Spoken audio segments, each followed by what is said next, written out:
a fine human. That's which is me. amazing. How am I not following you? Here we have Alexandra Fine, or a fine human, or Alex Fine, or just Fine. All those. All the nicknames. I think you introduced me by I grew up with a lot of people calling me A-Fine. But now, I went to a summer camp, and I was known as A-Fine. I like that. My initials are BS, so I'm a little envious of, A-Fine. Yeah. That should be your pen name, as you chew on a pen. Yeah. I know, honestly, a little bit about your background. I've dug in, the high level kind of bullet point LinkedIn stuff. But when we met, we talked about frameworks on the world and a little bit of frameworks on the universe, and then life for 4 hours, and didn't really get into like anything business to the point where I think you sent me a text after that I was like so off base on revenue projections, because we like just didn't even talk shop. Yeah. Which is great. I just, conversation to explain a little bit about your views on the world in a more succinct way than our 4-hour conversation, and to shrink down the age-old most people will leave and never say goodbye, but most Jews will say goodbye and never leave. That's funny. I'm with that. I bounce. Like, I just leave. Irish exit? Yeah, I'm a fan. I end things 5 times over. All right, so she will be joining me on the journey to one. She's here now, so I'm going to take that out. All right, so your LinkedIn is speaking first person, which is good. You are a... It's not all first person. It's third part. It gets third person. Interesting. This is first person, then it's third person. So some advice on LinkedIn. Tirelessly is subjective, and if you're speaking third person from a subjective voice, it gets a little weird and confusing, because Wikipedia is third person, but it's objective, so it's kind of like objective fact and truth. Tirelessly is subjective, so if you're going to speak third person, speak objective. If you're going to speak first person, then speak subjective. Makes it a little bit more authentic because you choose. So master's in clinical psychology, but you are not a sex therapist because you did not get the certification, correct? Okay. Yeah. So you think like one, but you don't have a piece of paper. Yeah. I also didn't do like a ton of like clinical hours with supervision. I've done some. There's lots of different ways of becoming a therapist and or social worker in the world, and it's nuanced. I'm probably more qualified than some and less qualified than people who aren't qualified yet. I feel like that's a t-shirt. I'm less qualified than some and more qualified than others. Yeah. The couples vibrator. I also, that pop-up, there's copy in there that oh, good. Wait, can I get it again? Is it you forever lost? You go to incognito, I think. I'll clear my browser history. And like now scroll up like you're gonna exit, and then usually that will trigger it. Like it. Don't tell all the secrets. Beta testing opportunities. So, you want to know what I think of it? Yeah. I just feel like, this is like such, like every square inch of your website is so precious. And to save $10 plus a $10 coupon twice, like people get it. We don't need to say it twice. We should pick one place. And yeah, I also think we should really reconsider our email flows sometime. Well, and so that's one of the things that I want to talk about. Dame Products is, if we simplify, it's a sex toy company. Is that fair? I think if we were going to simplify it, we make tools for sex. Okay. If someone, so the way that I do things a lot in terms of like also, future or right now, I guess, is also like there's the vision of what we're going to be and kind of a little bit more of where we're at now. So if someone met you in a bar in, you know, and they had a conversation with you of any context, and then they left, and then weeks later they were in a different bar, a few drinks in, ran into a friend, and they're like, oh, I met this girl that. Right. So that's how externally people summarize you, because they want to categorize you. That's what we do as humans, is we need to categorize our world around us. None of those descriptions, outwardly or yours that you just gave, which is like, you know, this, none of those explain what we talked about for 4 hours, which is the facilitation of conversation, equality, advocacy, like all of these higher level concepts that you're working for that are not baked in on your website because it doesn't facilitate a conversion, which is, you know, capitalist society, revenue, like you've got investors that you gotta, you know, do things for. I got me that I gotta do things for, you know? Well, and that's how we operate in society today, is we build our platform so that we can advocate, because I don't want to use the word need, you're more powerful as an advocate when you have a platform to advocate on. And why not me, you know? I always used to wonder why someone didn't solve this, and then I realized I am someone. I am someone. It's interesting, but are you? But are you? Oh, way to trigger the existential dread in a sentence. Thanks for that. Okay, so Dame Products is a, don't want to say new age, modern, direct to consumers, too technical, all of which are true. So character rich. We're community driven. I like that. Product development firm, and for us, you know, products really expand. Right now, is that me or you? That was me. Oh, good, because I'm just sharing your screen. Community-driven product. Community innovation, you know, like design thinking firm. And we just are trying to understand by cultivating community, listening to people, engaging and starting those conversations, listening to people's response. We can both understand our needs sexually. We can iterate and then ask people to try out our solutions. We get feedback on while we're iterating, and then ultimately produce something that we feel confident is going to bring value to our consumers. It is I like this.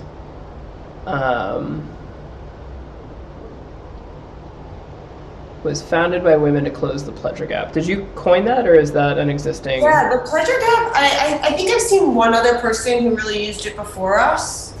But we thought we were coining it for sure.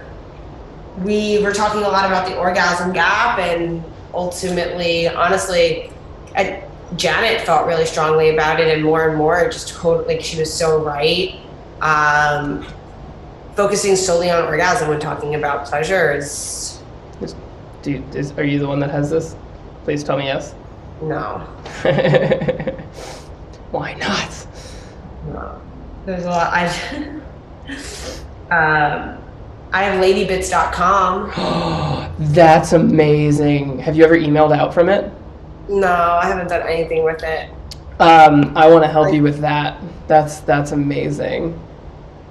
Where are we? I'm happy you think that. I'm honored. That's going in there. Fuck yeah. I'll just like triple check too that I still have it. Yeah. Yep. Make sure. I'm gonna laugh at the day when like this live stream has actual live listeners, and someone like snags that, like, just Yeah. does it before. I buy a lot of domains, and most of them are like redirects into stories. Cool. Okay. She is a fine human. You know what else is interesting? Yeah. We're putting me on paper now. I mean, we were founded by women to close the pleasure gap. I see again what we're trying to do now as more expansive than that. Like it's close a gap and lift us all up, which I think whenever we're closing any gap,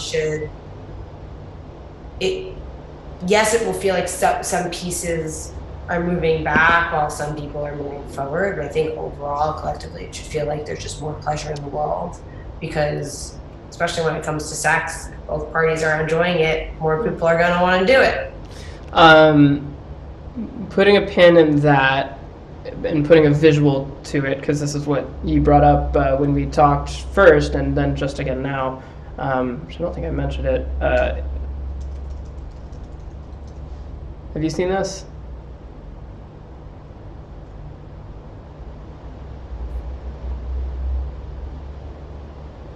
It's just, there's all this pressure, you know? Have you seen this?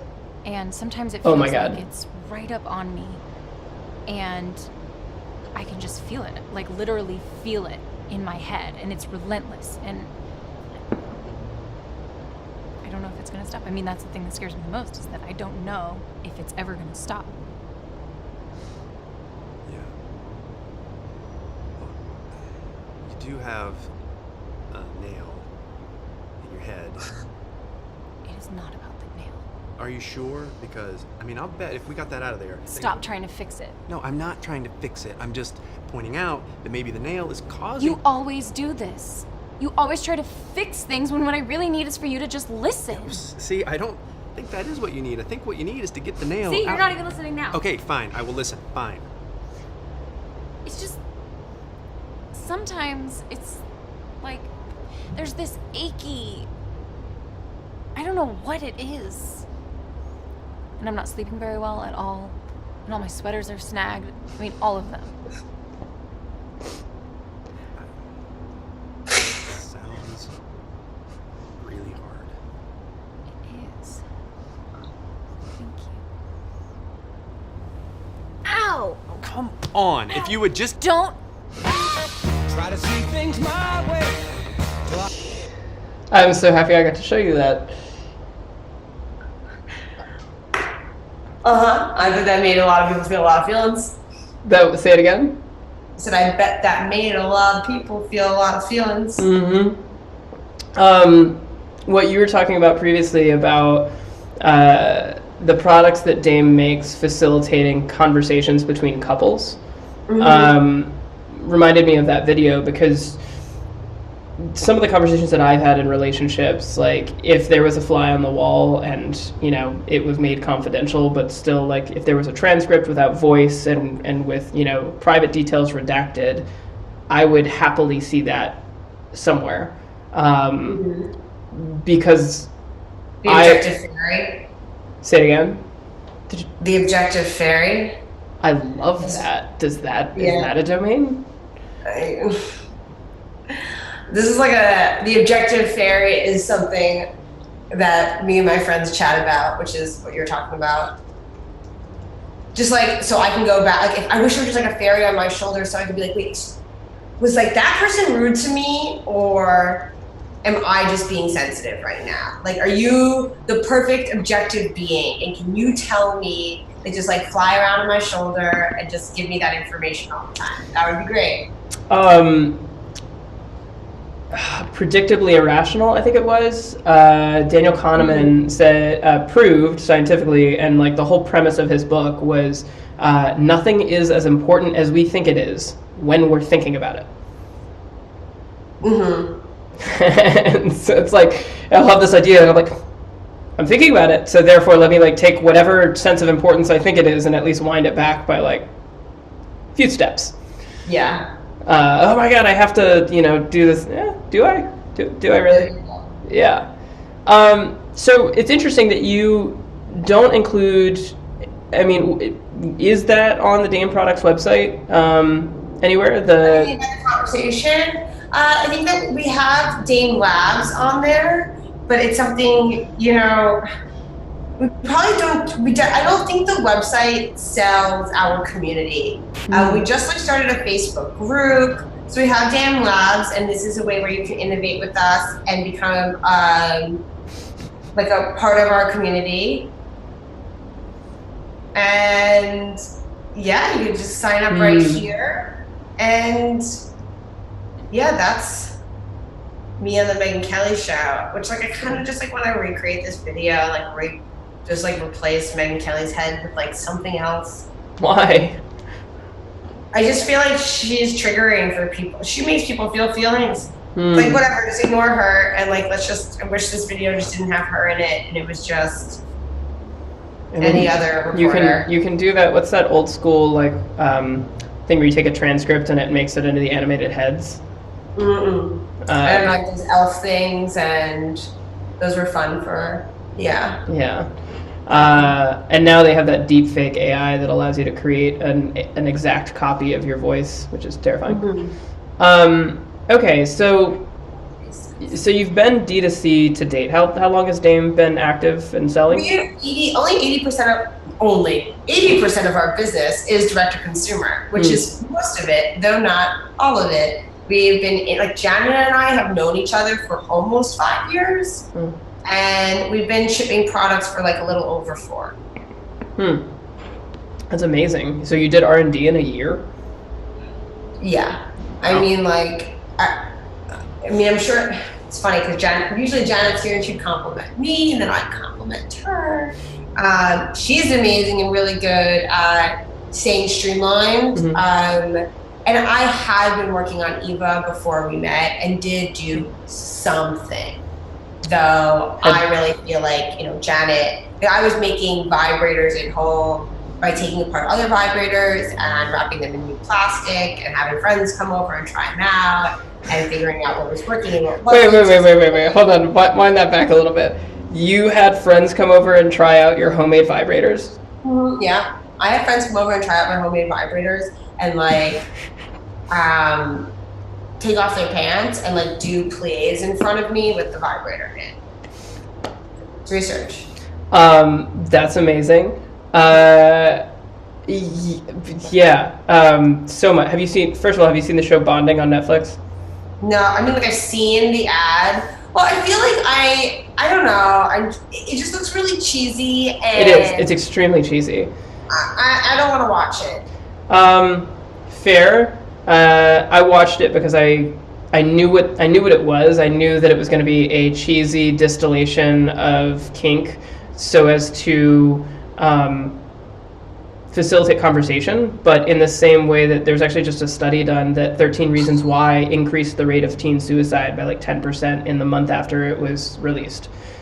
So this thing that was created to facilitate a conversation gave permission to a lot of people who were depressed and had terrible consequences. So entertainment is a different conversation, but a very interesting, powerful immersion thing. Alan Moore, the writer, calls himself a magician because when you make someone immerse themselves in a story, you change their reality. Speaking of which, having your friends come over and do and capitalism then is magicianship as well. Totally. But it's interesting that you use the phrase "do a play," and I'm just do a plie. Oh, a plie. It's a plie. You know, okay. The movement. Oh. Do a play, but though you know. I mean, I'm thinking charades with sex toys at the Fine household, but different party. So 80% D2C since in the last 4 years. So how do you see, I mean, I know your proclivity, and that's tied into the answer that I'll ask about Dame, which is, how do you see the brand transitioning into more of a community and advocacy role? I think we've always been doing it, and we're understanding what we're doing better. You know, like we're more aware of it. I also feel like we just have to do it. Whatever you're selling in the world, I think you are advocating for something simply by selling it, whether it's like the right to be able to see with glasses or, something. But oftentimes there's nobody regulating or stopping that vision of the future. But for us, there's a lot of people that think that what we do is bad in some way.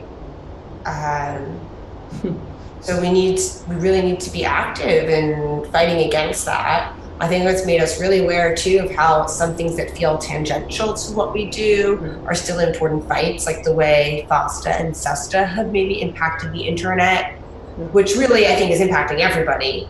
Oh my God, I'm gonna jump around here, but I guess now that I'm thinking about it, if you're talking, sex is so regulated. Yeah. So for us to just talk about sex, I think we have to be really careful and nuanced, and we are inherently advocating for a type of sex that we want to see in the world. Yeah, so something that we talked about last year in LA, which has been sitting with me, is that, and I've shared with a few people simplistically, it was a very long conversation, but the way that I summarized it was that you can advertise condoms on Facebook.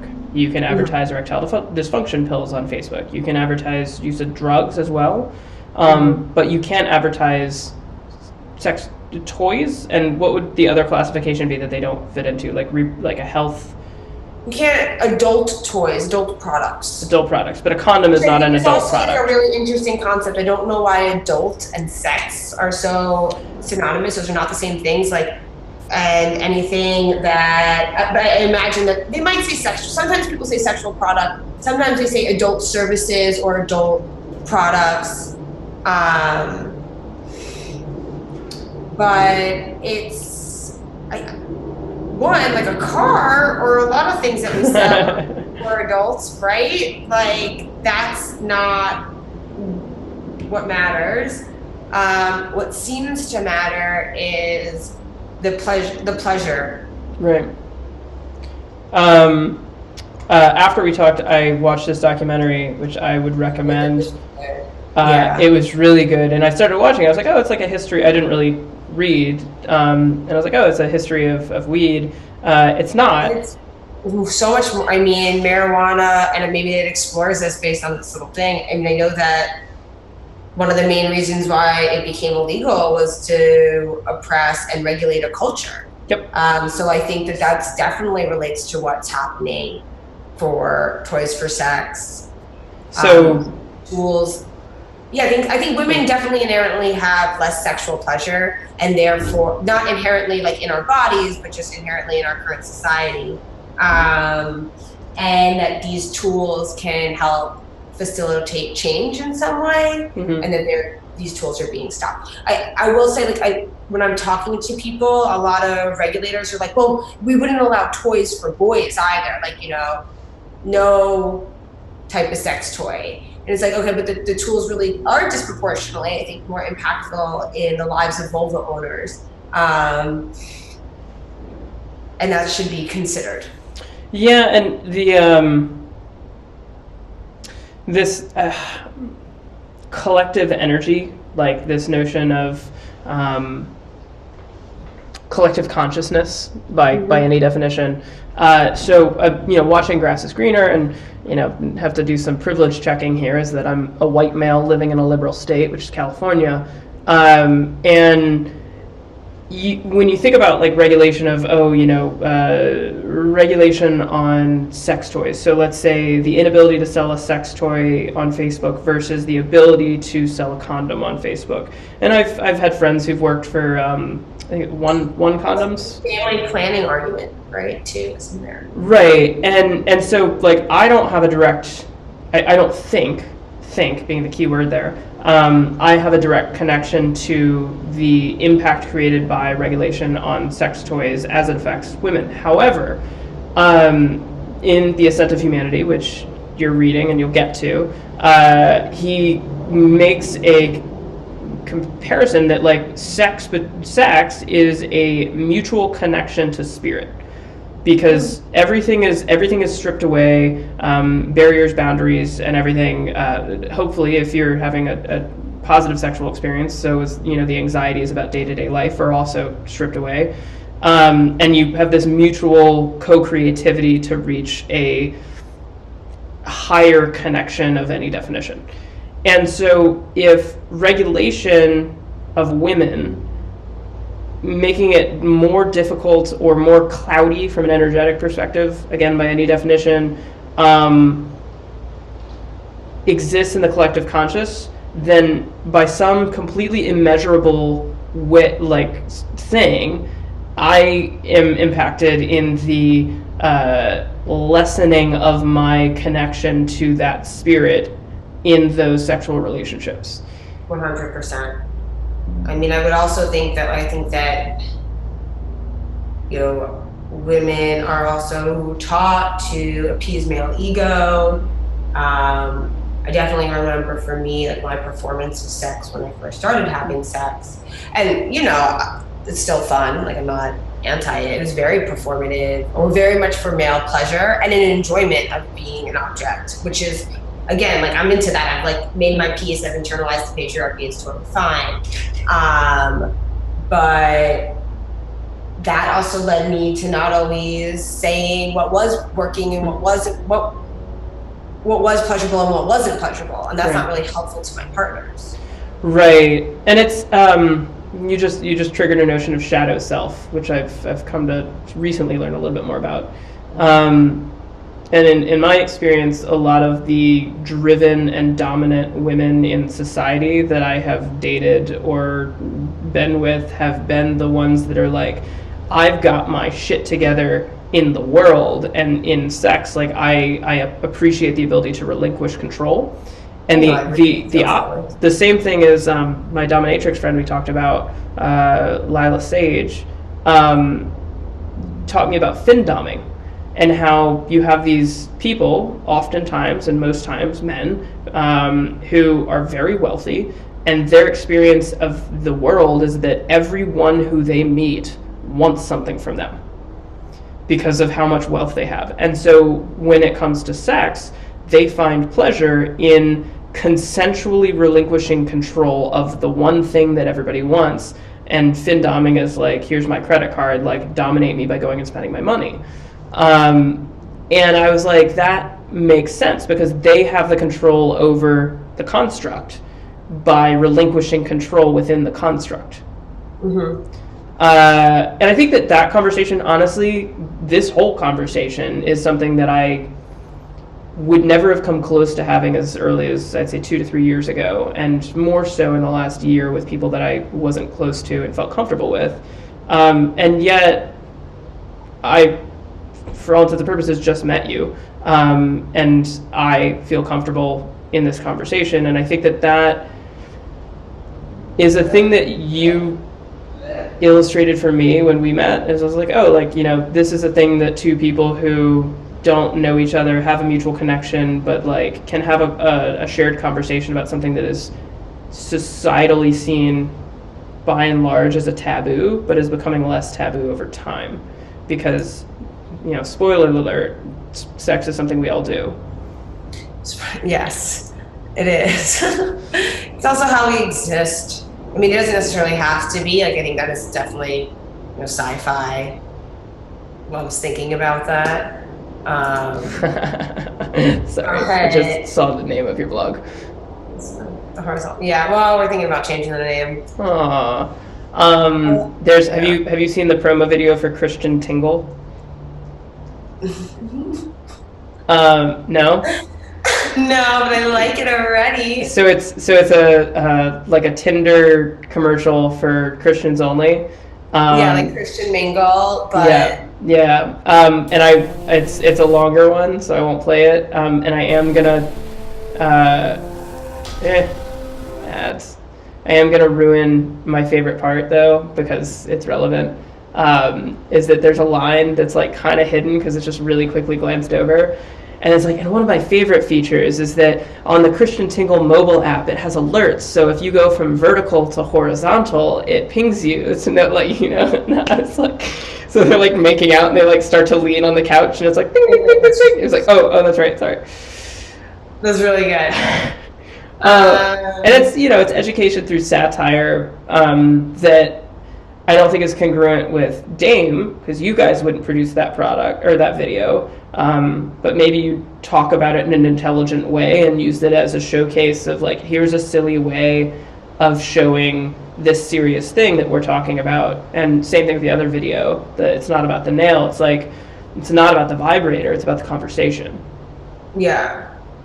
Yeah, but I do think in that video, it does feel like you know, I wouldn't encourage people just talking about a negative feeling and not necessarily fixing it. I don't think rumination is like, not that she was ruminating quite yet, but I mean, it's a 2-minute video, and I think by and large a lot of people would take it that way, the way that you're correcting. I see it as like, in many of my past relationships, I definitely tried to solve. And you can solve oftentimes by listening and asking questions and allowing people to come to the conclusion that they already have within. And same thing as your objective bot, objective fairy. Funny how I just inadvertently made it objective bot. I do like the idea that like your concept of bot and my concept of fairy are the same. That really, that feels good.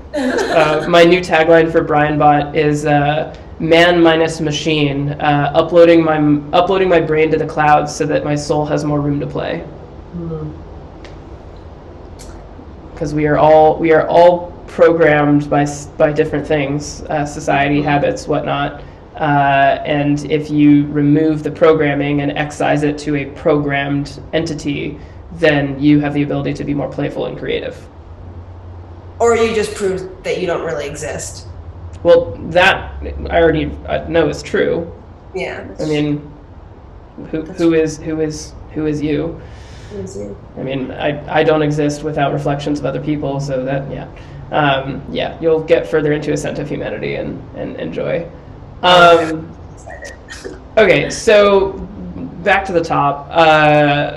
Community-driven innovation firms, I'll clean that up a little bit and make it sound less like it came from your pitch deck, which I do want to see, by the way. Founded by women. What are or where can I find your braggables? So on Kelly, what's her face name? Megan Kelly. Megan Kelly. What are some braggables in terms of press features, like where you guys have been talked about? We've been in the New York Times twice. Been in W Magazine. I was in Forbes 30 Under 30. I was on like Girl Boss has written about me. Apartments. I mean, there's been we've gotten so much press that has featured our product, and then we've gotten a decent amount of press that's actually featured us in some way. Do you have a list of that? Yeah, I do. I mean, on our deck we have like our top ones. Oh, okay. Actually, you know what? Go to our website. Please. Go all the way to the bottom. Oh, where you were blocking? Where it says press. Eva's dropping off. Remember to summarize the meeting. I think this is going to show you. That's exactly what I wanted. Whoa. Press. We've gotten a lot, and this probably isn't all of it. This is still like just like a. Damn. Yeah, we've gotten a ton of press. Like. Oh, this is perfect. I totally forgot to add that one. That is, you are the most funded Kickstarter. We are the most funded sex toy campaign of all time on Indiegogo. We were the first sex toy campaign on Kickstarter. Yeah, but you were also the last. Actually, I think they've let. I think we just saw something. think they have not told us that they're like not doing it anymore. I feel like I like, I mean, you know me, I like bragging about doing things that create large establishments to build rules. I mean, like, yes, we're mostly sending emails to get them to change the rules. I feel like everybody seems to think that the rule is that we shouldn't be allowed. Yeah. Like, that's kind of like the baseline. So while you've managed to get through, or like this morning I woke up and I was looking at my husband's phone and he had a Manscaped ad that like talked about nicking his balls. I think it used like maybe the word grundle, or like has like an image of Did like you that. snapshot it? He sent it to me, so I have like the video. But it's just like, are you fucking kidding me? Or like, it's interesting how making gross jokes to dudes is not insensitive. That's what it says to us. It's like, we talked a little bit about my framework for being meticulously ridiculous. And also spirit more. I should save every single one and put it somewhere and have like a Tumblr. Oh, that's ridiculous. So meticulously ridiculous, and then also spiritual entertainment. Spiritual entertainment is more in the like, let me do something that is entertaining that later you're like, whoa, right? So The Matrix was in a way spiritual entertainment, because if you watch it, you realize that there's all these religious theologies behind it, and because of the story, you become more wired to think in that way.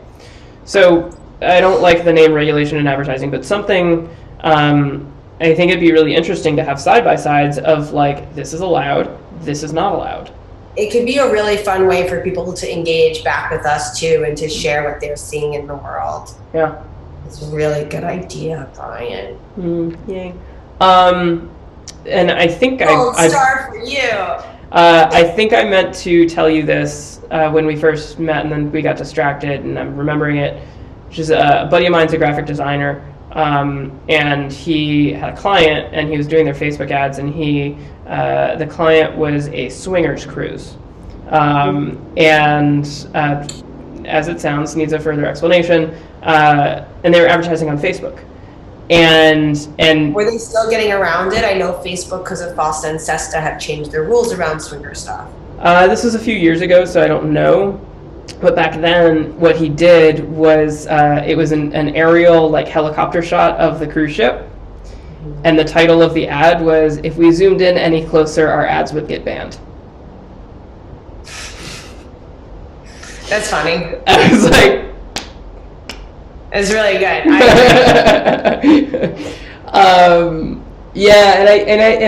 I like those pokes, because you're like, you do advertise the product, you do convey what you're intent to convey, but then at the same time you're left with that secondary wave of like, okay, didn't think about that, because most of the general public is not buying ads, so most of the general public has never read the terms of service or the advertising policies, and honestly, most advertisers have not read the advertising policies. I am a nerd, I have. And do read every press release from every company doing ads, because that tells me how they're thinking, and that helps me interact with their system, be it to go with the flow or intentionally against. So I think that that's a good angle, because it helps you to convey what you're dealing with, and in the same way that I think that anyone who comes to my apartment, and I have my conversation studio, and so like anyone who comes here is like, anyone who comes here usually already knows me to some degree, and then they walk in, and the general response to anyone who didn't know that it looks like that when they walk in is, of course. Yeah. Like that's how your brain works. So giving people that perspective of your perspective on the universe, which is you are more aware of inequalities because you are operating as you are. I don't know how to describe that well. I know, I totally understand what you're saying. I think that it's like my perspective and my narrative of the things that I'm experiencing in the world give me a certain awareness that I can then share to other people. that I don't. Yeah, definitely. Okay. That's like my biggest, the hardest thing to do as a boss too, is like trying to get everybody to see things from my perspective, or like, I don't know, something in there. Okay, so who you are based on your background, we've got that covered here. Co-founder of Dame Products, I'll explain that better. Press and accomplishments, you're going to send me your deck, and then I'll probably end up asking you what I can and cannot share from that, which I think will do some of the, I mean, you told me a number about sales, which I, as a person who builds things and works with people who build things, thought was an impressive number. So whether or not I'm allowed to say that. Yeah. I don't know. It's so tough with things like that, because then both, like, I've become so aware that like just information is valuable and precious, and I think should be shared. And I actually get a lot of leeway sometimes, because you're not the first one to think we're doing less than what we are. You know, I was in like a meetup. I was in like this women's entrepreneurship boot camp on Monday, and they were talking about, somebody was just talking about a Series B, a company that was looking to do their Series B, and they had $7 or $8 million in revenue, which we're not at. That's fine. But it was Series B, and I like almost fell off my chair. It just felt like, different companies, different structures. There's lots of nuance there. Reddit raised $150 million in Series, I think it was C or D. Reddit, the sixth largest website in the world. And I'm like, and they're like, Reddit raised a huge round of, Series D. And I'm like, fucking Bird raised like 300 million in Series B, and you raised 150 in Series D, and you're the sixth largest website. And I had an issue because TechCrunch is usually positively biased for Reddit, so I suspect that there's a connection there. And I love Reddit, but I think that, like, don't brag about, like, this is a huge round. It's like, anyone can go to Crunchbase and see that is not a huge round. But also, like, I don't know why we glorify these huge rounds simply for, like, raising money. And I do feel like, women-run companies have to prove themselves so much harder to raise that money, and then we also glorify as people who have. Like, I do feel like I feel like I've been invited to panels or asked to speak, and the floor is given so much more to other people who, once I start really talking to them and digging in, it's just like, I've arguably created more value in the world, depending on how you define what that means. Well, and you're going to have some fun in later chapters of Sense of Humanity on that regard. John, the concept of value. Do they talk about value and cap? Oh my god! Yeah. I'm excited. No, there's there's I think one of the chapters is the crisis of capital.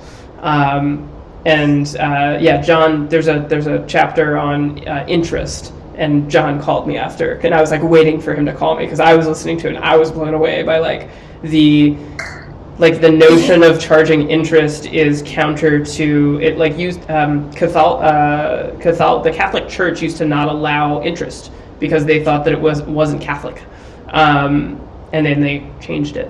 And so anyway, I was like read that chapter and I was like waiting. I was like, and then like a day later he called me and he's like, holy shit. So yes, and and what's funny is that, like, I feel like this is a better answer to how much revenue did you do? Oh, cool, that number's impressive. How you answered the question, at least to me, is far more impressive, because for anyone who would ever be listening to this, it's not about saying, I think society and venture capital all program us to, like, boast. I was meeting up with my advisor last night who raised a round from Google, not Google Ventures, Google. And he's like, we meet up and he's like, what's your MRR? And I was just like, we're not playing that game anymore. That's not our goal. I'm an artist. And like, it took me 5 minutes to explain like an update. And he's like, oh, okay, that makes sense. But we're pushed to yell about these things that are terrible measures of objective success. Like, so cool. All right. Again, time. who you are, background, clean that up later. Press is great. What people are saying about you, I'll replace with, you know, how many vulvas you've pleasured, I guess. But yeah, I love this tagline. It's hilarious. Thinking of a T-shirt. I'll get back to that. Let's skip down to the bottom. What are some non-work things that can be shared? Because we talked about a lot of things. Very quickly, for my education, I went to Washington St. Louis for undergraduate. I did, which I don't know. I loved school. Non-work things about me, like, I don't know. I really like talking about spirituality, and I don't know. I was raised Jewish. I'm from Long Island, New York. Facts about me. I have 2 younger brothers. You just write down whatever's actually interesting or whatever. I'll just keep saying things that I am positive or true about me. My Jews. I also have that most people leave and never say goodbye already in here. Okay. Anything else about, because I know about the Facebook group, so I'll write that in a little bit to Dame. I would say, how would you describe your relationship to other women with a similar objective? So Zana, who we talked about, who I introduced you to, who you both, it was funny, you both already knew each other. You both were acutely aware that you were interested in the other to talk. I think we're both just really busy, and and it's hard to find the time. And I totally get that, and I'm tired all the time. Well, with that attitude, you most certainly will be. That's right. Yeah, I'm gonna. It's very true. I am so inspired by a lot of my peers, and I do think that life is about getting knocked down and making sure you're doing enough things to get knocked down. And I think like Brene Brown, I was watching her Netflix thing. So did I recommend that to you, or did you? No, I would just totally watch that because I'm a huge Brene Brown fan, even though I think her concepts around shame are maybe, not my, I don't know, interesting. I would maybe define those things a little different, personally. But talking about how, like, when you're on the ground and you see the other people on the ground and that feeling of, like, I got you. Like, I see you struggling. I see you fighting the fight. Like, I feel like because of the industry we're in, I see my friends down there more often, maybe. And that's created, like, a really powerful connection between me and a lot of the other women who are doing similar things. And honestly, the men too, like there's have you thought about creating a space for that? Somebody created a Women of Sex Tech group, which I actually have been suggesting, like, I'm a part of it. I've been suggesting that we switch it from women to, like, be more, even though women it's nice to hold space just for certain categories of people too. I do feel like now though, if we wanted to make our own, or if I wanted to make my own, I don't know if it's just like, there's a Women of Sex Tech exists. I don't know. But I don't know how many people are in that group or how widespread it is, but in my experience, creative communities, it's about a personal connection. And if you asked me to refer people to a group where there are human beings advocating for a more conscious discussion around sex, I could pull up a list of probably 10 people who are actively advocating. I mean, that's what Dame Labs' Facebook group has become, and it's not just about the entrepreneurship. Right. That one's more just about, in general, people, that's supposed to be everything, and I wish Facebook groups would get fucking channels. So the other side of that is that if you asked Donna to join a Facebook group, Yeah. She doesn't have the time, just as you don't have the time. I mean, I would imagine someone at Dame is curating that Especially group, with not that you. type of group. While like the women of sex tech, or when the groups are more specific to like other people's needs, then maybe I would join if I thought I could get something out of it too, versus Right. just giving my emotional labor. Which like Right. if Zala was in that group, she would. We're actually thinking about like trying to get like to pay people for that labor in some way, like once a week, get like a therapist to do an AMA or like something in that space. I've had a few conversations recently about masterminds, and also have had a lot of conversations about how we are having a synchronous experience right now, but it is not a direct experience. And as much as I enjoy this, I very much enjoyed the 4-hour dinner that neither of us looked at our phone and we were just talking. I can't believe it. Yeah. It was and everything. I summarized it to John later, and I was like, well, she got out of the Uber and we started with sex toys as we were walking to go, and then like, you know, when you start the conversation there, it's like, and then I went down the list of all the things we talked about, and he's just like, of course.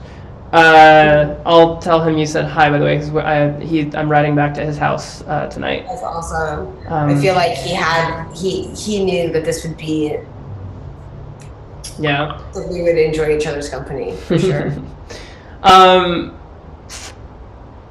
So the thing that the way that I've been going about it is I've been asking questions and saying, I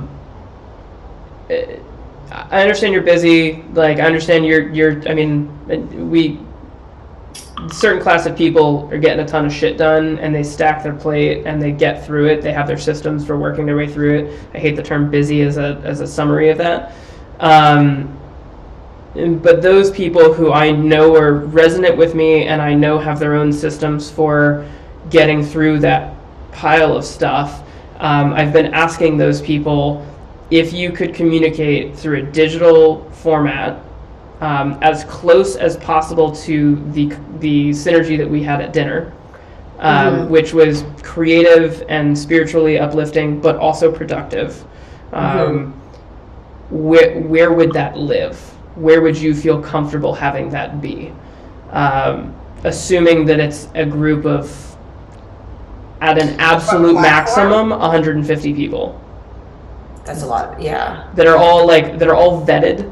And like that there's a handful of conversations a day. So like for me, notifications off, at Brian, as much as is relevant, at everyone and at channel never. Slack is kind of the best right now for me. Like I would say Slack is the best one for me too right now. I guess Facebook groups would be my second. Okay. I don't like Google groups. I can't get into it. I don't think Google got into it either. I don't know. I did join one and I was like, I'm not in this group. This group does not exist. Yeah, and right, so it's Slack. I mean, I just think that is where people are just kind of having conversations. But I personally, like, if I was in a mastermind, I mean, not 150 people, but I'd rather be in a group of like 10 people that was touching base in a video chat in some way. And honestly, I've even struggled with that. I've done forums, like once a month meetings with, I think it was 7 of us. And I'm going to sound really selfish, but like that, like I want one-on-one. I just want one person helping me. Like, I mean, I do want to help other people. I do also think that forum didn't have a cohesive enough. So, I have to go. Yeah, and do you have 4 minutes for me to wrap up? So what I'm exploring with Mythos, and I'll throw this to you to think about and then throw back to me, is that I have a lot of experience in different frameworks for community because it's just been a thing I've explored for many years. Let's grow the group as big as possible. I'm in like 50 different Slack groups, some of which have 4,000 members. Then there's the like tighter niche, so about 150, which is the Dunbar's number of people you can keep in mind. But assuming that the people in your Slack community are not going to be the only people in your life, you reduce that number. So then like a small group of 50 people, and then you look at like a mastermind, which will be under 20, or like you have the smaller masterminds, which are like 5 people, so everybody goes and talks, or like one person's in the hot seat kind of thing. What I'm exploring with Mythos is how can I extract from you in some kind of consistent format, which right now the format is my perspective, and so if you resonate with me, then the consistency is my perspective, and that's kind of like, I use that as much as possible to shine light on other people. And if I can convey to people like Zana in a, hey Zana, read this for 2 minutes, like, hey Zana, look at what Alex is doing, is there synergy between you two? And she can in an instant say, yes, I think she plugs into this project, and that justifies the one-to-one. Well, then I really, and also like thinking about it that way, like for me, like something that I would want her to know about is just like our commitment to research, because like the community driven aspect, like, I think that there's nobody fucking funding sex research. Like that's a shame, and like we're the capitalists to do it, and we're doing some of it in ourselves, and we're always looking for people who want to do that with us. I don't know. Okay, cool.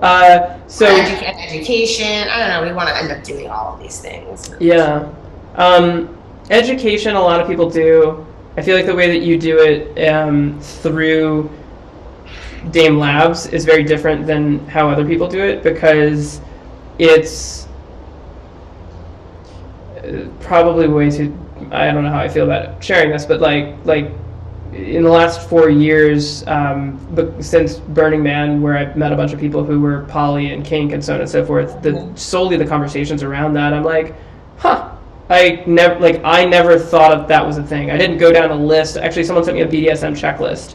That was probably, I was like, really? I love trying to understand people's kinks. I feel like that's like a really fun game. So I actually yesterday I created the Reddit community, because there was a John Oliver piece on like this weird Chinese mascot, and it showed like a big puffy mascot dancing on a stripper pole, and he's like, if you didn't notice, this was at the strip club called There Are Way More People Who Are Into That Sort of Thing Than You Think.